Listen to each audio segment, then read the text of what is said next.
Igbo mụrụ nze mụọ ọzọ, ụtụtụ ọma na ehihie ọma nụ abalị ọma, depending on your current location dịka ndị oyibo si wee sụ ya.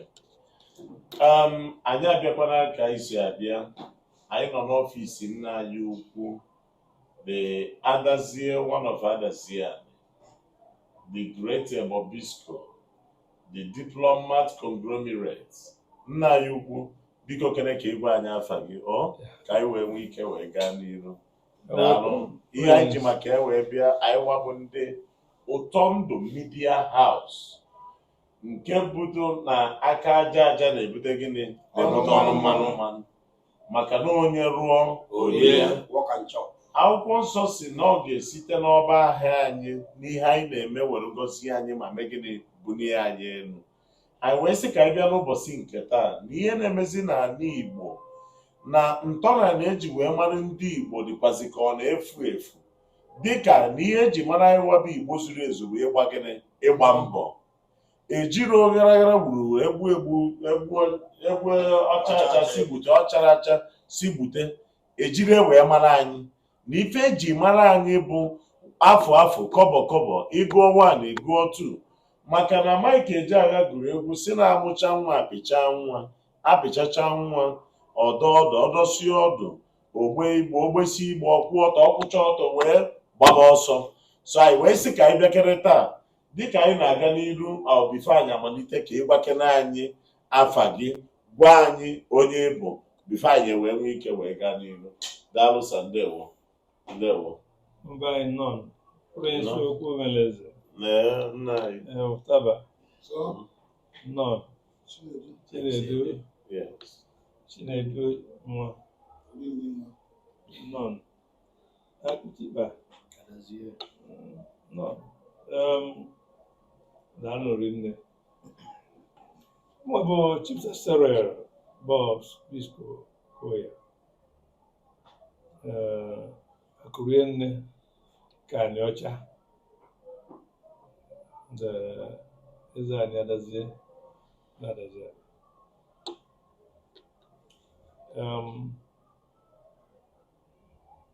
Ịgbara na mmadụ niile eji Adaziani, onye na-eje ebe eze anyị Adazie bụ akụrie nne. Ọsọ onye bụla na nnọkwa ma na n'obi ọbụla jitara na kpọrọ ana afọ anụ Bobo Bisco tọrọ ebe azụ ya ugbo eburu ebe afọ na Adaziani. So my name is my identity. Yes. Managing Director, Grape International Limited, the rightful owner of diplomat products. In Avanyefe. First. Okay. All the registered. Nna anyị ukwu akọwagoro anyị onye ọ bụ High Chief Sir Cyril Bob Okoye, eze a na-Adazie, one of Adaziani, akụrie nne Anọcha ji wee dị ebube. Mkpọbiri ya anyị na-akpọ ya Bọbi nwa. Ịnụ n'anya n'aka ekpeme ebe a, unu ga-afụ ebony black diamond mkpụrụ mma, maka na akwụkwọ nsọ ndị Igbo tụrụ ilu si na mgbada na-amụta mgbada, ene na-amụta ene. Biko nna anyị ukwu ka ịgbakere anyị onye bụ, maka na oche gị ketelu the managing director, the founder of Grape.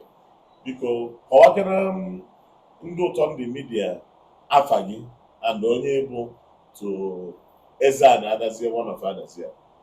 Okay, ụTỌNDụ Media, welcome. Daalụ. Okay, abam bụ Chief Charles Chigozie Okoye, manager EBUTE International. A na-akpọ m Akụtikpa afọ ọzọ. So ekene m ihe ndị abịa mbere ebe atọ. Ọ my father ka ara m bịa. Okay. Onye nke ole ka ị bụ, maka ọ bụrụ ọsọ nna gị ka ọ bụ osokwuburu nna m, ọ na-egbokwuru m mkpa ka nna. So onye ka ị kpọọ nwa nke ole ka ị bụ? Okay, abụ m nwa nke izizi. O diọkpali ya. Okay. mba ọ dị ọkpara ọhụ dị ọkpara maka ọnwụ na ọ dị ọkpa ọma na ndị dị ọkpa ọkọọrụ ka fa na-akpọba mbụ dị ọkpa so ị na-arụzi mmadụ nke ịmụtara na ịmụta dị ọkpara ka ọ dị ọkpa so ifugo dị ọkpara na nna na ebi ọkpara maka na ndị Igbo tụrụ ilu si na nne ewu na-ata agbara nwa ya na-eme gịnị Igbo mụrụ nze mụọ ọzọ nke bụ eziokwu bụ na ọ ka bụ nye m okwu apụ n'ọnụ ka anyị ji maka ya were bịakwute ezinụlọ ndị bụ Okoye maka na ife na-emezi n'ala Igbo na-agba anya mmiri ụmụaka anyị ndị yutu anyị ma ụfọdụ ndị okenye sokwuzi na-emekwuzi omume ka ụmụaka na-emekwuzi ka ndị Jezi generation wee hapụzie ntọnanị na mkpọmanị eji wee mara anyị ịgba mbọ maka o kwere nghọta n'oge gboo dịka etu akụkọ si wee kọrọ anyị na nka bụ nwa n'oge gboo ife eji mara ọgaranya nọmba 1 bụ na o nwere ike ọ bụrụ na ọba ji ebidoro ebe a ruo ebe eni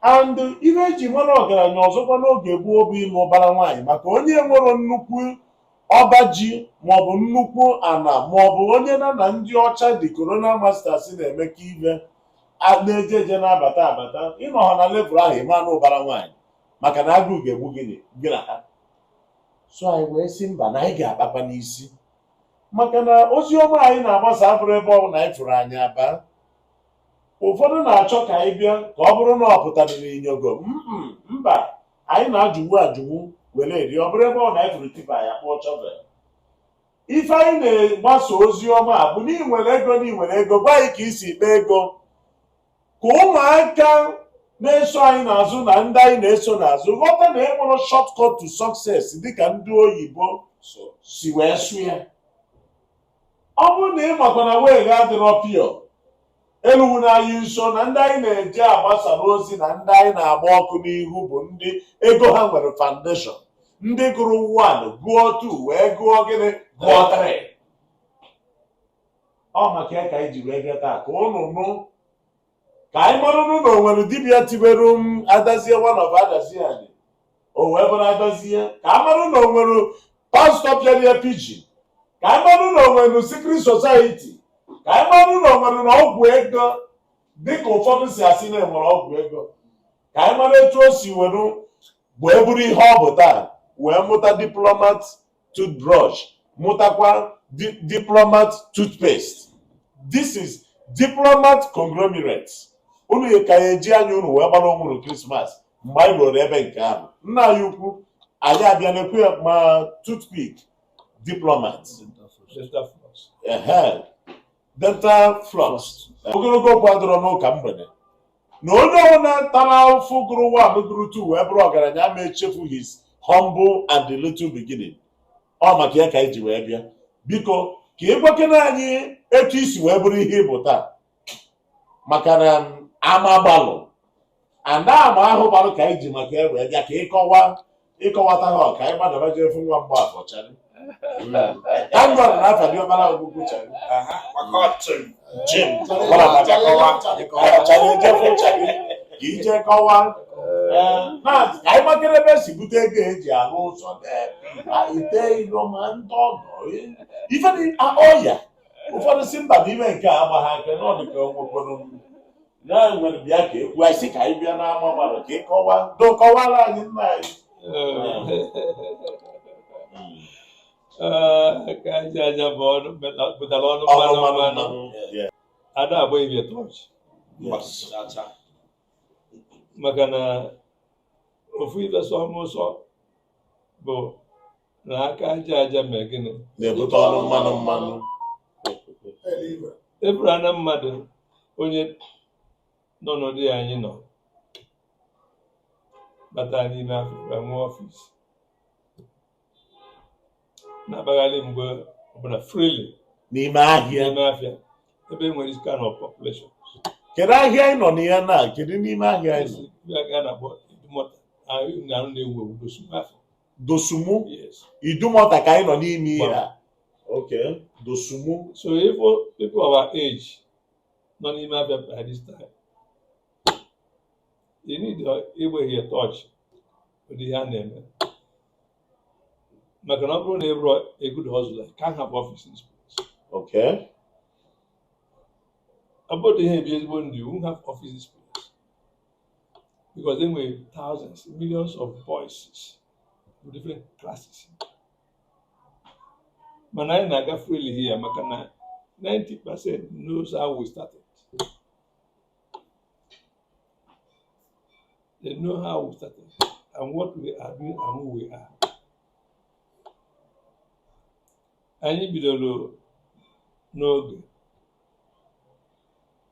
ọkwanụ from Onitsha, from ebe a na-azụ akpụ ụkwụ Kedu ihe a na-akpọ ebe a? Amobi Street. Amobi Street. Anọ m na 11 Emodi na-ele shoe.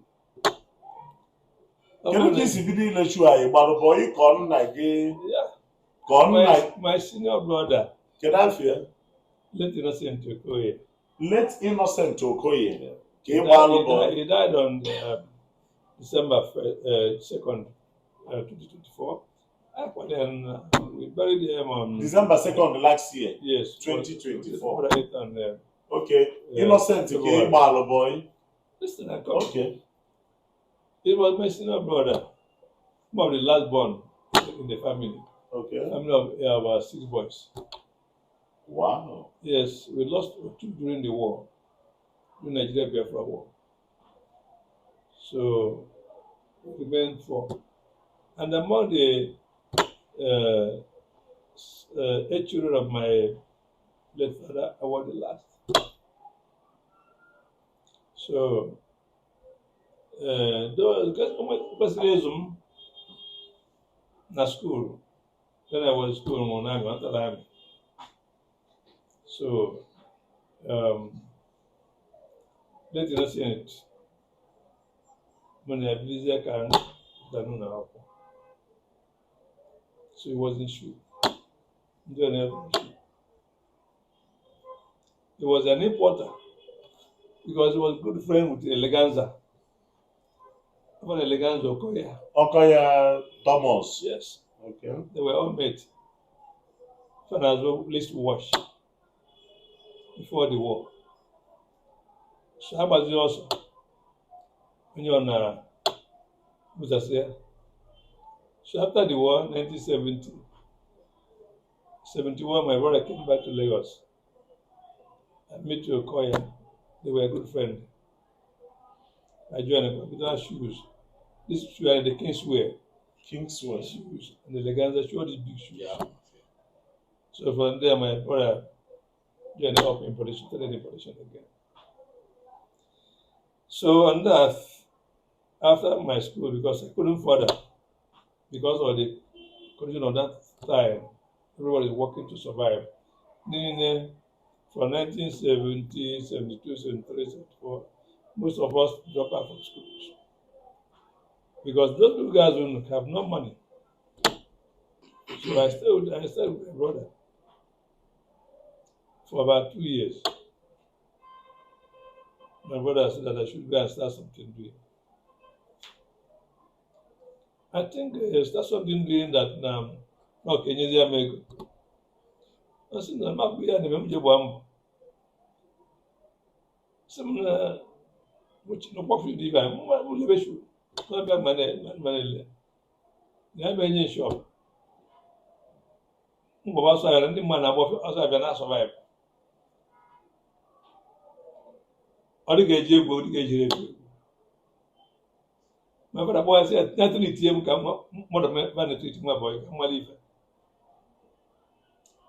Never one only have 1 day. How many days I my boy? Even I remember boy, my career. The most times, Nandi Manazun calls happen. Okay.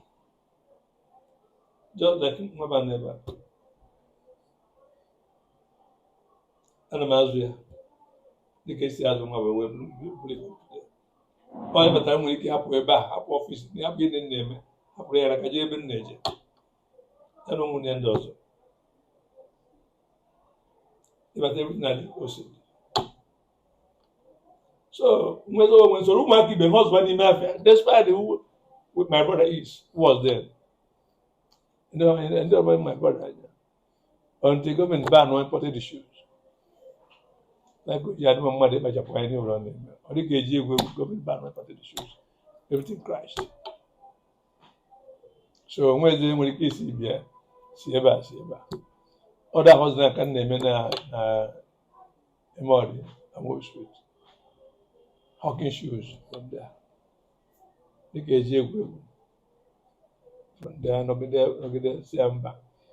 No probably back again, where catch one neighbors. By then, I'm going to make man, the engagements, our shoemakers, even that I like, because some of them are broke or secretary. All what that is your malo. If you go your lawyer, well, malo. So I started to conjure Zuba provisions by your change. And by the day, you need to start. Lagos, not your past. No, I was not chance. I would have only all those EBUTE provisions, prospective from there. Number change, Osmaga. I Lagos as over building material. With my friends, some of my friends. Your friend, Of course, I didn't know. More like 3 or 4 of those of your friends. Antonio Okoye. Onye ebe. Bye. Antonio Okoye, onye Adazie. Ọ ka na good material. Kedu onye ọzọ? Peter Echobi. Peter Echobi. Ọ ka na eme market, ọ na eme market. Onye ebe. Bye. Onye Adazie. Yes, so many of our people. Okay. According to aka isi Gideon na ọzọ magana. From there, wow, ịgba ube. Ọ dịka ndị ime market na ndị nọ na building material na make competitions. Ịnezi anya, if na enwe competition na main market, when much boys na main market, onye ọ na-esi ọnwụ. From there, one person makasịrị ego m na ego ma na mmejikwa na main market. Onye a na-akpọ Steve mere mma. Osi ife mere mma. Onye Adazie. Nsị a na-echụgharị soje Hong Kong a na-ekwu ugbu a. Gịnị ka a na-ekwu ebe a? Hong Kong. Ọsị m na ọ dịkwa mma mana na osikwara ike. Nsị a dịbesi ike mma na-eme ya. Ọjọọ m ego na-enyi si ya na mgbe ego na-enyi. I chetara ego na iji oge ahụ?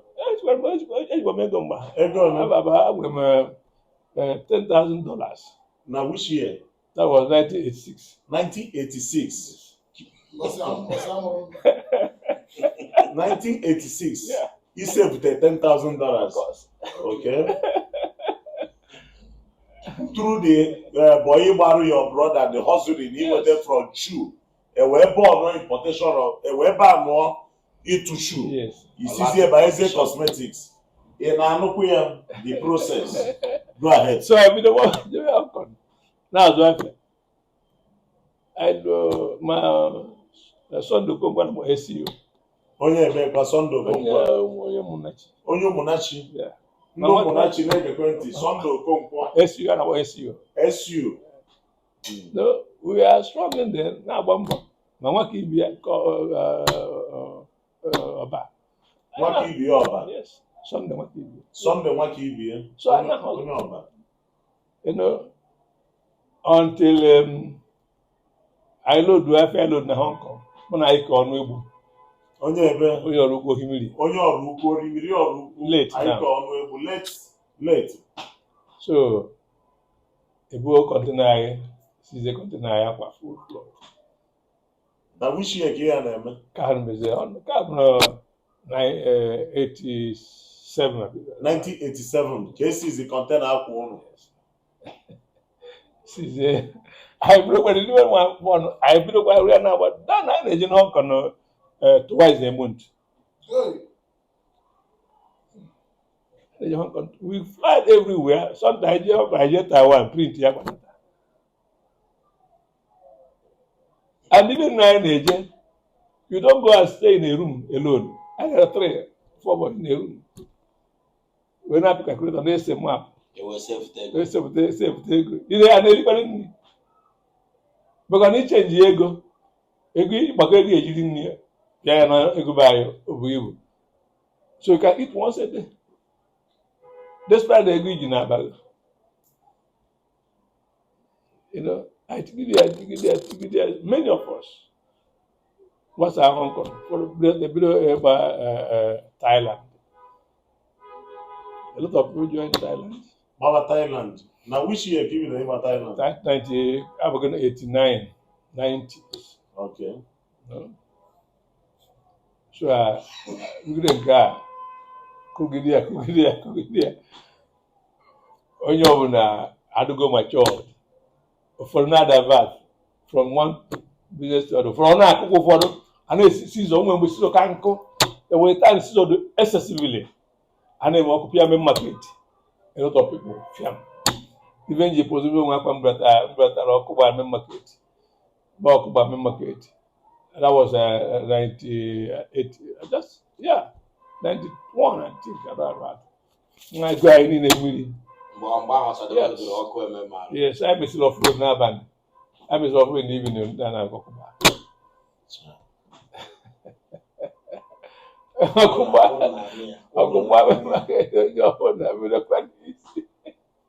na 91 yes onye ọ na-abidokwa n'isi of course a lot of people bidokwa n'isi struggle bakwa give up.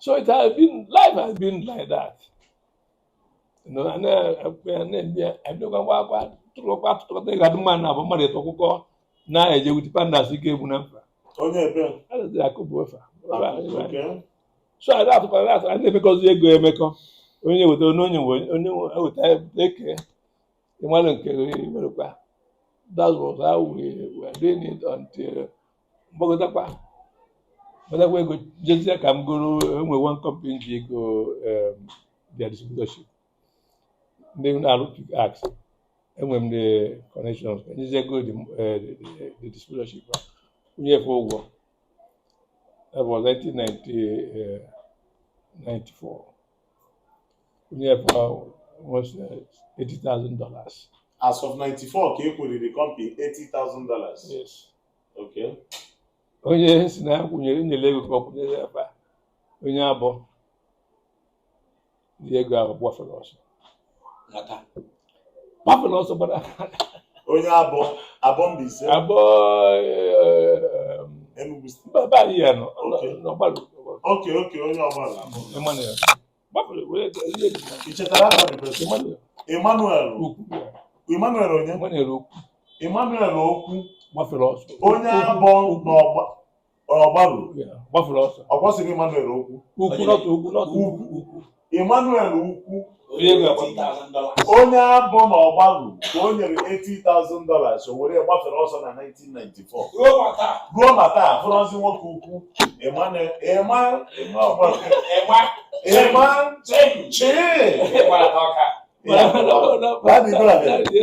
and he was not a young man.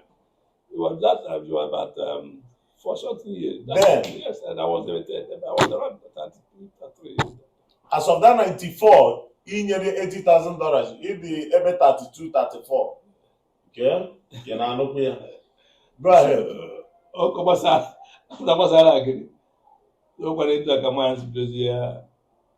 Bidokwa n'isi After ọkụ gbachara. Batụzie Lagos ọ dịka eji egwuregwu nwe nwefe nọ ya ị ga-ama bedleti ma orimiri Ife bụ na ndụ. So ha nọ n'imoto ebe a then so there was about to leave can happen Nigeria this was you so we started talking as a friend mgbe ọ bịa ọjọọ ala na nke na mechara ma dị mma ọ dịka ka nwa amadị si n'ụzọ Lagos ọ dịka eji egwuregwu na na-akpagharị na-achọ ọzọ until as God may want it I met one no just mmadụ ịdị open politeness amataka Mmadụ ịdị polite. yes they don't discipline and the first in life would be honest Okay. good man na make you gịnị Honest. abụrụ ibe ọ ga-abụ ebunye mmadụ afịa ole ịkwụ ụgwọ abụrụ ya ọrụ na mgba no ndị na-atụ afịa nne ndị nwere afịa ga-ebunye oriri nne but the honest ile afịa ahụ inye onye ahụ ego ya Ọ bụ ị na-anụ ya? go na mmadụ jikwa ife ego ịma na ebe ahụ ego iji egosi ụdị mmadụ ebu Okay. no matter onye mkpa anyị kpọsara onwe ị na-agbakọ ife na-eme akaụntụ kama ego mmadụ ya aba na nke wepụta aka ebe a nke obaala ya Okay. never seen misplaced ego mmadụ na ọ bụ 1 naira. So I think that what keeps me here. Since 1994. Onye na-ele afịa onye na-eme afịa and ọ bụla mụ na adịkọ cruise You chetara afọ the person? onye ọcha Onye ọcha? Onye ebe? onye India Onye India. Okay. amara m ya na onwe ya abụla nwa na-agafe mkpọ ya mụ na-ekeresi ya N'Idumota. of course nsị akịrị ife ọ na-azọ si na University of Nigeria Unilag Lagos nsị akịrị ọ na-azọ ha na-atụ afịa na-apịa na atụgasị bidogasị ụmụazị si afịa ka anyị jere bịa sị m bịa were na-egresi m afịa o nwere ụbọchị akpọ smell the Christian I don't have money I think all my money then my pocket was about 20,000 20,000 naira dollars. naira 20,000 naira. yes As onye nwego $80,000. Which year ka ọ bụzi 20,000 was all the money you use? 94 now The same 94 ahụ nwoke ọgbarụ abụọ lachara $80,000 o wee kwụgharịba n'ime Idumota wee meetie Destiny Helper and ego ji na akpa bụ 20,000 naira. Daddy gaba n'ihu. Ogota one katọrọ ngwa apịa O gotere nwa nkata na ngwa. okay half but I learned your pieces. I didn't think na enwecha cars a lot of things no where my wife children no because me were there before is not a stories n'ebu nke a but in ya man every day is not a stories amacha which I was moving on cars then so it is ego humble yourself that one we could still come back open ego originally the series I parked my cars my Mercedes 230 Mercedes 80 back on the street forget that what I have so now we're even in that one Ọ ga ihe a na-eme gị na family ga-ebi Lagos aka ha rụọ. probably on the channel Fabi Ọnịcha so mụ gbagote. Ụmụ ole ka ị mụgo den? 4 Wow. so I come later the man happy it was a laugh every day mbata they brave them how come I just me here no brother man that any job until one day the man say hey Mr. Okoye you still struggle you're struggling say yes I left somebody working very hard say yes so he now say I should come man baba nkata ọ dịka eji egwu baba nkata so mụ na settle discussion mụ na ya na-abụ ụmụanụ m ejigo far in business na-agwa ya ebe njigo na Hong Kong gbasịala ya sọpụ na famkozi ebe ọsị m na ya ejigo Hong Kong akpazie nkata ọsị how old I am say I'm 33 years oh and you have gone this far say yes Efugia, travel is exposure, meeting people. Travel is a very good experience in life. ọsị m okay Onye njenje. Onye isi Onye awọ. ọma. Daddy go ahead. no you have in fact you are too exposed Travel is part of education. always smoke na-enwere afịa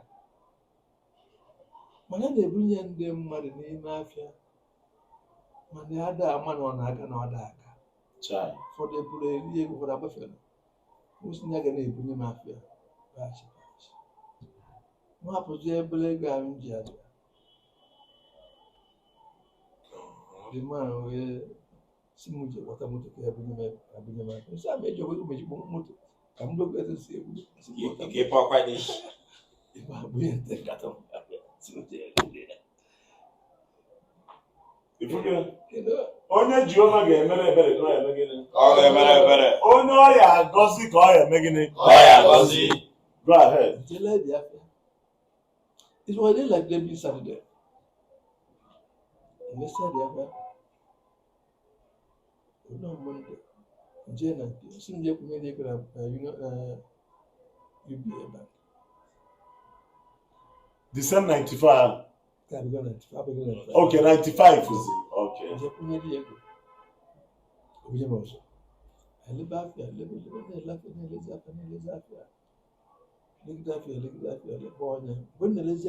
People, when you tell Lagos, not by non chawa now, they got Siapia, a very teacher.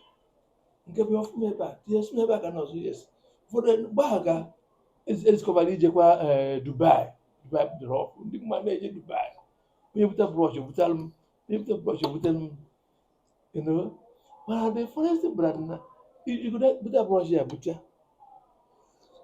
Mangoli again, my memory again, and let me a phone drug ago. Okay. Open approach you had aga. I want on the pool nanny, maybe lose stop Facebook. If I know here, man, I'm going to child will make you. Who will into one couple? Until this man, some actually be up to back to building material, not in Siam back as well. I must go building material as well. Like as one card now, and cat I don't want more arrow. And the buy in my family, you deep in a warehouse. It will have another same Nambia. Really contain a button on my warehouse. Just I go on over around now. I will say, can give you a money, what range you want to until inside I can get 1999, can get 25 in China.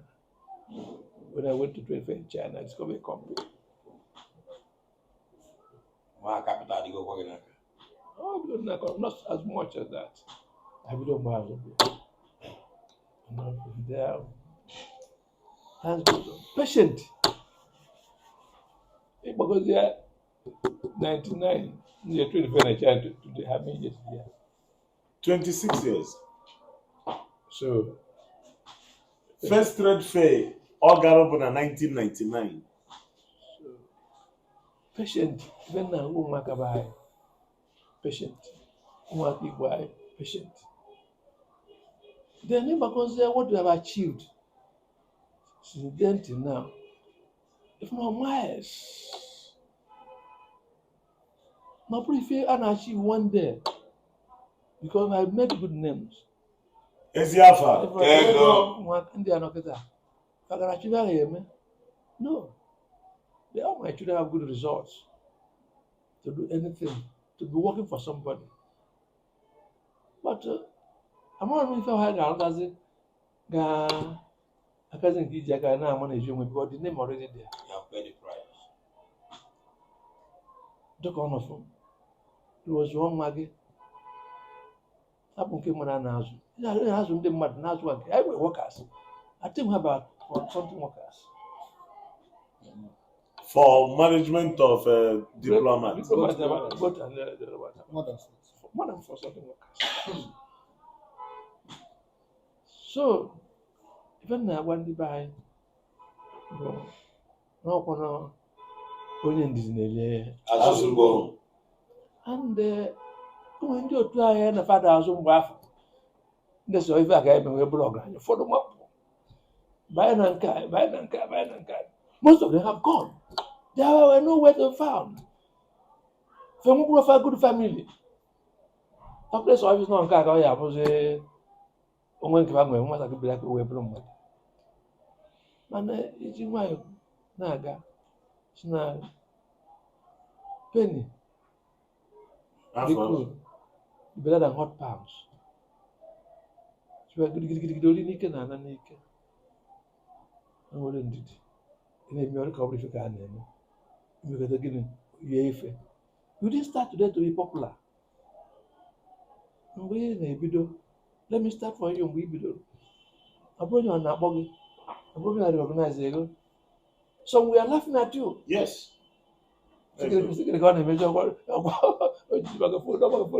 Today, those that laughed, They are not celebrating with us. so it's according Bible for Chaleba now. Oh, just go there, but I didn't have to get if you say rubbish here, people will gun you down. Because if I can say, I'm not one week, one can have a little.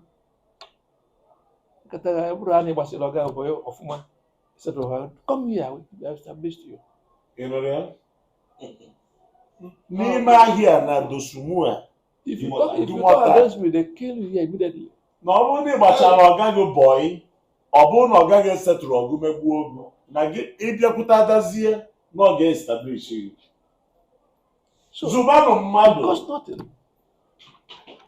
Human capital development. I've been telling people, no one if you get Jaguar.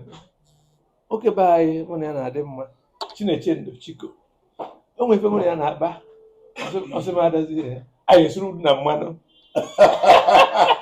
Oh, I assume I go. Okay. Because one care, you know, get to a JB Chico. Where now the conclusion, where is you? It doesn't talk much, but you can never go empty. It's not possible. That is the Chinechendo Adazie. It's not possible. No one can go sit there. You don't next to him. It's not possible. About we're going to get it. Not if we're going to. No, people mad can it. No, we're money you're going to stand. No, who can Jimmy be fat? Not if I know. That's what we are talking about. And that's what we are preaching to our people. I bring him money 500,000. Diego. But yeah, we talk a couple of money. Go and establish that person. Yes, I have said the first thing given I got wash up a big hand. Okay. Because you say, what am I talking about? Say, is near 5 million or 10 million naira. Whatever. It's on there. Kedebe ya no, onye bụ isiokwu. Okay. Kedebe ya no. Ị chọrọ ịzụ mmadụ. Yes, ọ serve 7 years. Yes. Na ndị na-akpọrọ mmadụ akpọ. Na ịmara ife na enye nga ebi sọrọ mgbe. Nta afọ nwa boy. Anyị ya gwa akwụkwọ. Jọba. That's it. Bọrọ gị ụmụ afọ. Bido gị afọ nye ụgwọ shop. So that is now can the best way maka isi na can the best way I see when I settle mmadụ na ịchọ ka mmadụ bụrụ mmadụ maka na anyị na ịchọ ka mmadụ bụrụ mmadụ ma nwa boy ma nwanne gị ma ọgọ ma ikwu ma ibe can the best way to establish a person. Thank you. Last year mmadụ na ga-ebi lafiya. I got workshop a big gun. Wauguno, a big gun. We were after. Okay. I got workshop a big gun. Waugun a big baby, making it. We never after. Okay. Upon I get upon all yes, what is true. I will wear big gun of that. I knew 10 million. Okay. Okay. And what more? Because nobody know you got go big major thing. If one man go shop, you only have 5 million. You can survive. That is a 20 million go shop. Yes. How can you ever go here, bro? Go back. It's not a room man. I know men of other that was boy. But before you was around what I was there, boy, what I want man be in 6 years, 7 years.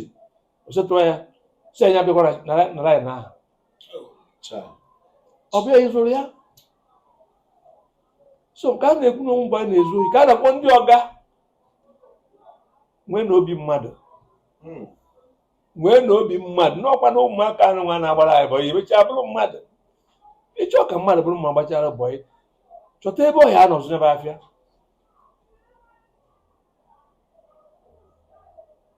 Chọta ebe ọhịa anọ zụ n'ebe afịa ka o wee nwee ike kwudo nwuo. Maka na akwụdoro eze ochie. Enwere onye anyị setụrụ. shop. No matter the cost of shop, yeah, we pay for shop. Shop. And here you go. They bring you here. Nobody is one guy, is one conyo. So, my guy, cable mad. Nna anyị ukwu nataba Adazie high chief sa ekwere iwe before hapụrụ oyimo nwoke oghere i nwere ike na asị gị gbakọ plus and minus ma ndị gbalụgo boy ma ndị bidoro ahịa ihe dịka mmadụ one ka isetrugoro wit ọkụ niile agbalụnụ ma wayo niile egwuru gị ihe dịka mmadụ one ka ị megoro mmadụ ka you use the word ka Chineke yuzuru gị welu mee ihe ha bụ. Adago mmadụ ọnụ. Yes. Adago mmadụ ọnụ. Mana ma na opeka mpe. Ya bụzi ya na ori honne. Ya bụ na mmadụ iri. Depending na abụrụ mmadụ. Mmadụ 10. Opeka mpe ka mpe. Opeka mpe. Okay. So that was the end ọwọ́ ọkụ ọzọ ere. Okay. Apart from mana ọ bụ na ọwọ́ ọkụ na ba na-eliwu nri. Nọ na ba bụ ọzọ gịrịgịrị. It's okay. Edu. Ada agụzi ndị azụ na akwụkwọ nke abụ nke kantebụl. Okay. Ga ịbịara na ebe asịrị ya agụ akwụkwọ na vileji si ya agụ akwụkwọ. Ọsọ ya bụrụ nwa gasị na ya chọrọ ịgụ akwụkwọ. Ọ bụrụ si na azụ masị masị ọ bụrụ etem nye ụgwọ akwụkwọ si na azụ ya. Maka ebe so debe ebe ọ ya ebi wee gụnye m akwụkwọ. Na nni. Ebe aga so wodo. So na onye chi nye scholarship si na-enye full scholarship, accommodation, school fees, and feeding. Okay. So etu when they nyere half scholarship can make upgrade to full. Yes. Scholarship. Maka ana akpụ isi ana akpụ afọ. Mana ijekwa ụgwọ ebe obi. Ihe nri. Ask them. Afọ na akwụkwọ ndị a. It's okay. Chief, ndị be sị ogologo okwu adịrọ n'ụka mgbede. And moleko nwa mmadụ ka akụchala ego sị onye mete nke dị mmasị ma gịnị yes, onye mete nke dị mmasị kụọrọ ya aka maka na ụtọ ndụ bụ gịnị bụ na ndụ. Ndị ọzọ anyị na-agba ajụjụ ọnụ anyị na-eche otu a paaki a question mana from ihe ịkọrọ ofu onye Amawbịa ka a tụchara ego eji eruo Amawbịa boys tụba ego tụcha nnọọ ego gbaa fensị Amawbịa rie oriri mee ihe niile asị ya bịa mee akaụntụ ọ pụtara Amawbịa họl ti Amawbịa kwenu asị ya kwenu a na-egezie ntị ka o wetara akwụkwọ ka ekwuo ka esi eme n'ihe niile ya ti Amawbịa aza ya igwe aza ya ego a tụrụ eji lụọ ọlụ ọlụ alụrụ alụ ya bụ ihe niile ị gwara ya ebe a ele isiri bido ndị nyere aka ndị bara uru mana ofu ihe m ga-atụkwasị na ya ka ikili anyị bụ maka na ihe anyị bịara bụ ka anyị gụọ ụwa na enwere ka Igbo si eme and ka esi eme abụrụ amara. Ihe na-ewu kịta bụ agbacha boy. In fact, 80% of ihe gbara boy bụ laba Christmas ana m anata. Enwere m aka m akpa ha mana enwere m ndị gbara 7 years aka ya gị ala village latakwa ya agbara 3 years a na-eme nnọọ ka ebe a na-eme NYSC ịsafụta enyekwa gị 3 months this thing. Now 80% of our Igbo successful millionaires and billionaires nwechara apprentice ndị gbara boy n'aka ha na bụrụ mgbe a ga-edu ha akọta ha akọ na madam dịrị ndị bịara buru ahịa gaa n'elu gaa n'ala si mmiri banka mee nka lani village anyị nata from lani village anyị nata ife onye gbara boy na idumata ife mma na ebe ndị ọzọ ịma na ahịa ha na-azụ nọ millions ewere 700,000 settle onye gbara boy 9 years were 500,000 settle onye gbara boy 6 years. Then nke metụsịrị n'obi ikwuru na ma afụkwana gị na line na line gị nwa bido ka etu isi isi Ọnịcha mee gịnị bịa bịa na Idumota na Yoruba land na-abụ land gị isetụrụ ha mara sị ya ma afụkwana gị na line ya be nna gị. So biko kedu ihe ị nwere ịgwa ndị Igbo ibe anyị ya ndị be anyị fụrụ onwe ha n'ụdị omume a? okwu ya bụ achọtakwara m ya n'ofu mgbe m kwuru okwu. Yes, ọ chịkọtara ya. maka na onye gbachalụ mmadụ bọyị na-etu ebe a dịkịta ebe a kịta onwe shọp ihe nweta ebe a abụ ụgwọ 5-10 years ka a na-akwụ. Are you serious? Yes. 5-10 years Yes. ka eji akwụrụ onye sa abụrụ gị. Yes. A na-akwụ na line ebe a kịta. So ebe a na-akwụ shọp ebe a bụrụ just anyhow. Ka nnọzi ọfụma. So ekwuru m ya kpatara ụfọdụ anyị ji agbazi bọyị ekwe m kwuru ya Yes, you could hear. It's okay. maka na ụfọdụ na-aba agbachara mmadụ kpọtacha afọ ruo na settlement bịa cheta ife o mere ajọ obi ka m na-akpọ ya Ajọ obi. adịsị na ịchọ ka ọ gaa n'iru iti chọrọ ka ọ bụrụ mmadụ nwatakịrị gbara bọyị na line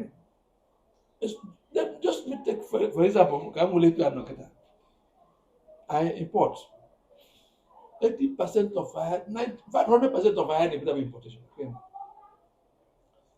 Na onye na-asa abụ nnu enwere ife ọzọ ma karịa afịa m ahụ okwe ma Yes. maka na ọ bụrụ jee Ibadan ma ọjọọ na ma ọ jee Abacha afịa nọ draiva na kanta jee warehouse bụta nwa afịa na-ele okwe ya iwe setụrụ nwatakịrị ahụ inyeghị ya shọp ivu ya ahịa ka o lebe kedu ife ịchọ ka o mee onye sa abụ 80 years ọ bụrụ na ọbara university ọ bụ ya ga universities Yes. o nwere mgbe m kwuru na ya kpatara ụfọdụ ejizi akwazi agbapụ ya Asị ka amụ ahịa. maka na the young nwa anọpụtazi elu na-enwe ajọ obi kwụsị ịkpọ nwa bọyị na ọbụrụ ịma n'ime edi maka ife ịkpọ mmadụ ka ịzụwa ya ka ọ bụrụ mmadụ. Ana m agwa ndị be anyị Ndị ọga kwụsị ịkpọ nwa bọyị na ọ bụrụ na ime edinwu because na ịkpọrọ ya ka ịzụọ ya ka ịzụ onye na ọ bụrụ ka ị gụọ ya mmehie. ịzụta ya ka ọ bụrụ mmadụ afọ onye na-azụ mmadụ ga-enwere onye ahụ ndidi Chai. maka na nke ị na-azụ nke onye ọzọ ka ị na-azụ nke gị. I want to tell you one thing mere mgbe anyị nọ market nwatakịrị ha kpọtara bọyị anụgo 1 year wee jekwuo nwaanyị ewee jide ya ewee kwuo na ọhịa ana tụchasị ya ka ọ ya esi na mpụta ya ọ ga wee gwa m sifọ nke n'ebe n'ọhịa ana na obu akwa ya pụta na oji ego eje na otu ya bụzọ jebe ọrụ oyibo n'ọhịa ana nsị ya nwa ada ahụ one si ya ma azụ ọ adị n'ebe 17 or 18 si ya na ọdụ mma nsị ya na nwefe nchi eji unu ọ bụrụ nwa gị ka a kpọpụrụ gị kpọnyere mmadụ wee bụrụ na o jekwuru nwaanyị ka ị ga-eji kpọrọ ya kpọrọ aga nne na nna ya agbaratara gị ya how would you feel? Nsị how would you feel? Nsị nke ife na na-ekwu nsị bahara na ya bakọshọn ọhịa ọ bụrụ na ha na-eri nri ugboro 3 isi ya n'ihi ebezu ugboro na-abụ fụọ nwa na-abụ na ọ bụkwa na nwatakịrị amachara ife na ama akpọpụ ya ka ọ jasa aba n'ọnụ ọ mara n'ife ka itinye mmadụ n'ime nsị ịkpọpụ ya kpọnaghị ya vileji kedu ka obi ya dị nne na nna ya n'ọgbara ya emechi ozugbo ochi maka na onwezi ga-akpọzi ya bọyị ọzọ n'igbugo nne na nna ya gbuo the child. Nsị ya na ọ bụrụ na uche nke m achụ na nwatakịrị hapụ ya nsị ya na sọ ihe ogo nara ya na-abụkwa nnukwu a very big dent ka ọ bụ na-hapụ ya ọsị na ya na-ekwu n'okwu na ya mabụ na ya gwa na maghị ekwe na enwe obi eji eme ya nsị a ma na-enwe obi eji egbu mmadụ n'ọgwọ famili ka ị na-egbu generation ka ị na-egbu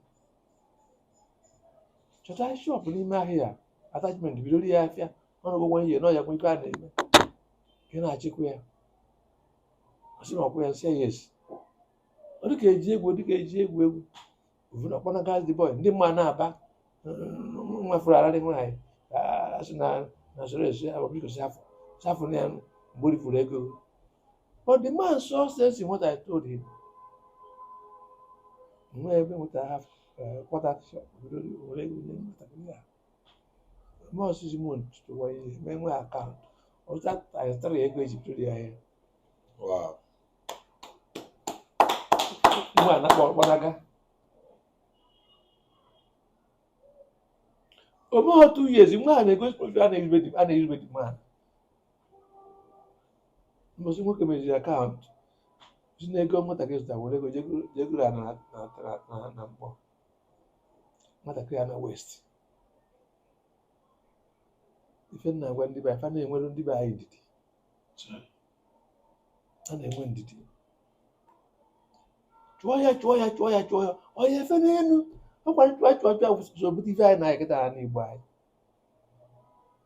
nwatakịrị sa abụọ n'ọnụ dụọ ndị unu ka ọ bụrụ mmadụ ọ bụrụ iwu na onye ya gafere wee kpata ego ọ bụrụ iwu ọ bụrụ iwu maka ebegoro ndị amụrụ nwa amụrụ o nwere ndị emere ọpreshọn nwee ndị amụ frili ajaghị nwa mbi na ọ bụrụ iwu biko na ntara afọ webata ego na iwu na onye ya ga-atụ ụdị afọ ọ bụrụ ya it's not nyere ndị mmadụ aka ha gbagota nna anyị na-eje many places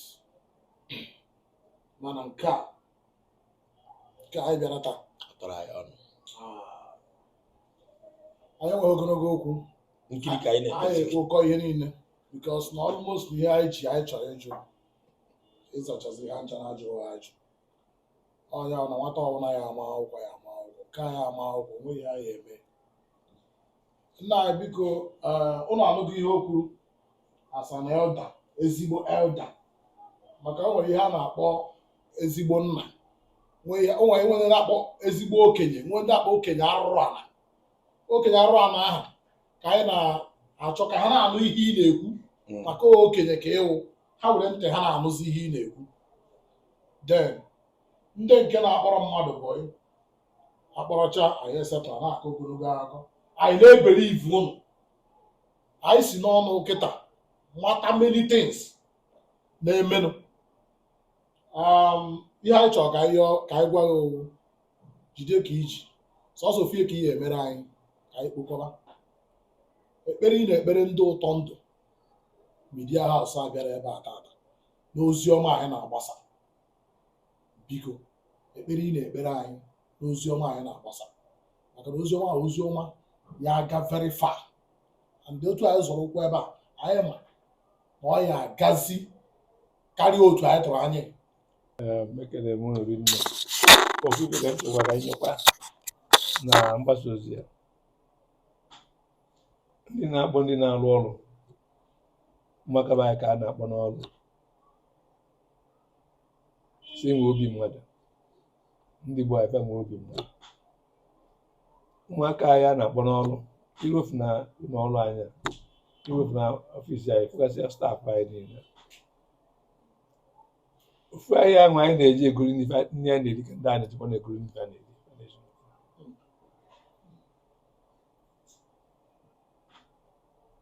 ndị na-akpọ ndị ọrụ na-ezu oghori na ezu oghori onye ịkpọtara na-akwụ 50,000 20,000 60,000 onwe opportunity zuru ọ ya ezughị ori were nri si were nta nna aka ọkwụrụ mmadụ ka ka ori wee belata si were nta aka si were nta nna aka maka na ife isi ga-ejikwa ọnfa onye na-akwụ 60,000 50,000 ị bịa na-achọ ka onye best ọ dị possible ọ dị possible si welite n'aka ndị ọga ndị otu anyị si welite n'aka na ndị a na-alụ anyị ọrụ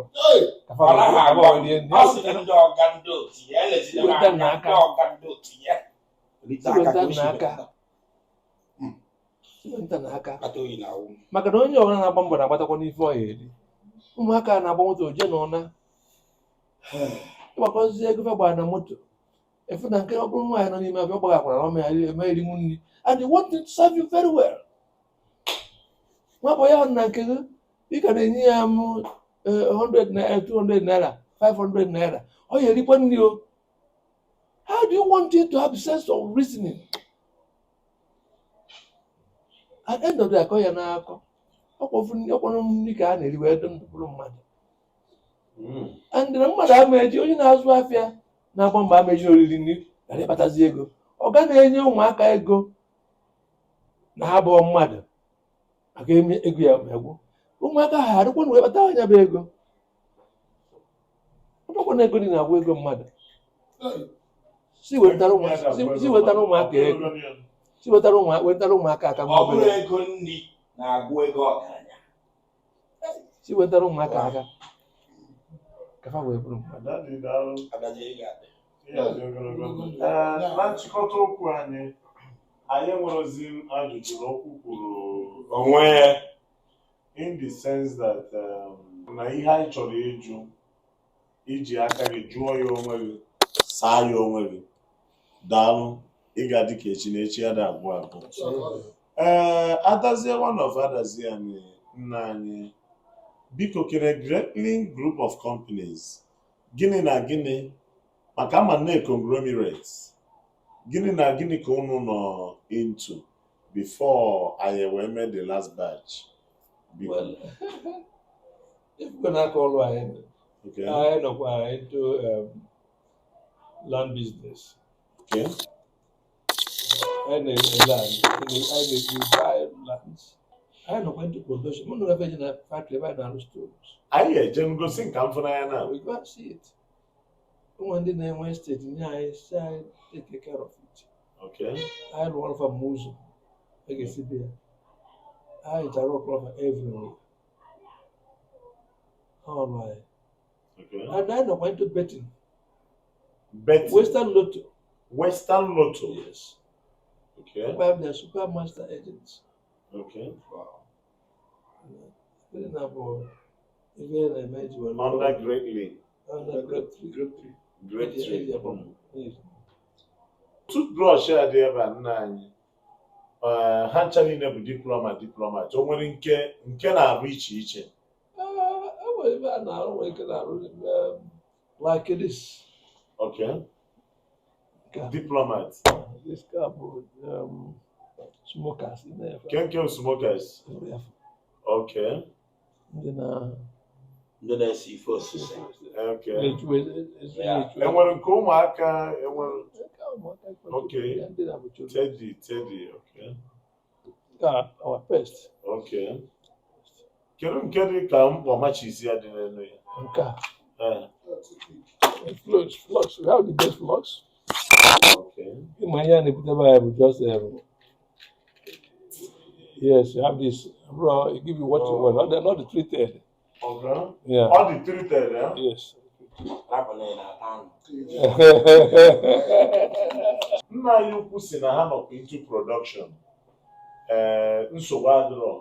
Anyị ga-eme ufu kịta ka anyị jee gosi anyị ebe a na-eme these productions. Ka anyị were anya anyị na-abụ were ụfụ maka na akọwaruo wee geruo. Na nna m ochie Chineke na mkpụrụ obi ya na nnukwu late Senator Dr. Barrister Patrick Ifeanyi Uba. Ọ sị nọ gosi m ka m fụ n'anya. Thank you, sir.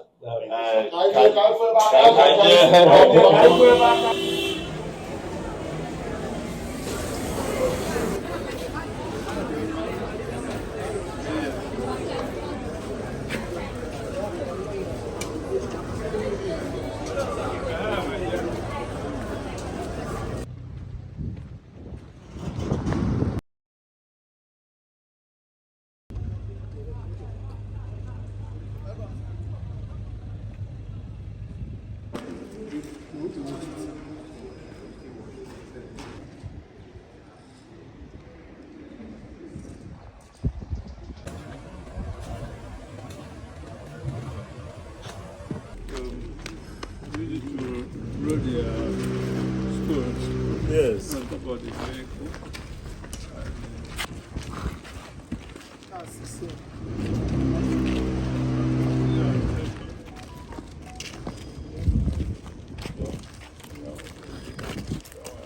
Stores. And when was I inside? We have blocks that can stay 50 years inside water. 50 years. Remember? Yes. Mmiri aka dịkwa na ya. Away from me again. More than that. Ọ ka mma ije mee.